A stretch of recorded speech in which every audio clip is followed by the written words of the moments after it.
నర్సంపేట ప్రభుత్వ ఆసుపత్రిలో పరిశుభ్రత లేకపోవడం, చుట్టుపక్కల భయంకరమైన దుర్వాసన వ్యాపించడంతో రోగుల కుటుంబ సభ్యులు తీవ్ర అసహనం వ్యక్తం చేస్తున్నారు. వాడిన సిరంజీలు, నీడిల్స్, పలు రకాల రోగులకు సంబంధించిన రక్తపు ముద్దలు బహిరంగ ప్రదేశంలో పడేయటంతో వాటిపై దోమలు, ఈగలు వాలి సురక్షితంగా ఉన్న రోగులకు, బంధువులకు మళ్లీ రోగాలు వచ్చేట్టుగా ఈ ఆసుపత్రిలో కనిపిస్తుంది. మరోపక్క మున్సిపాలిటీ అధికారుల పర్యవేక్షణ లేకపోవడంతో మురుగునీరు నిల్వ ఉండటం, పారిశుద్ధ్య సిబ్బంది తగిన విధంగా పనిచేయకపోవటం ఇందుకు కారణమని ప్రభుత్వ హాస్పిటల్కి వచ్చిన రోగుల బంధువులు ఆరోపిస్తున్నారు. రోజు వందల సంఖ్యలో వచ్చే రోగులు ఈ ఆసుపత్రిలో కనీస పరిశుభ్రత లేకపోవటం చర్చనీయాంశంగా మారింది. తక్షణమే పై అధికారులు చర్య తీసుకోవాలని ప్రజలు కోరుతున్నారు.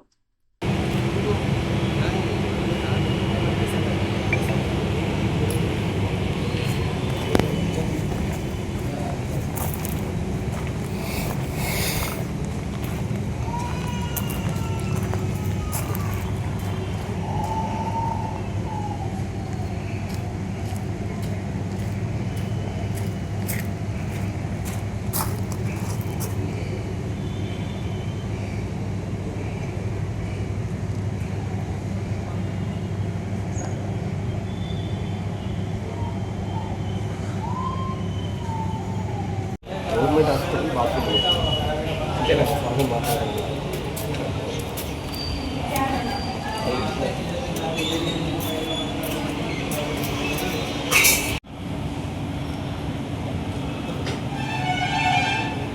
మరిన్ని అప్డేట్స్ కోసం మా ఛానల్ని సబ్స్క్రైబ్ చేయండి.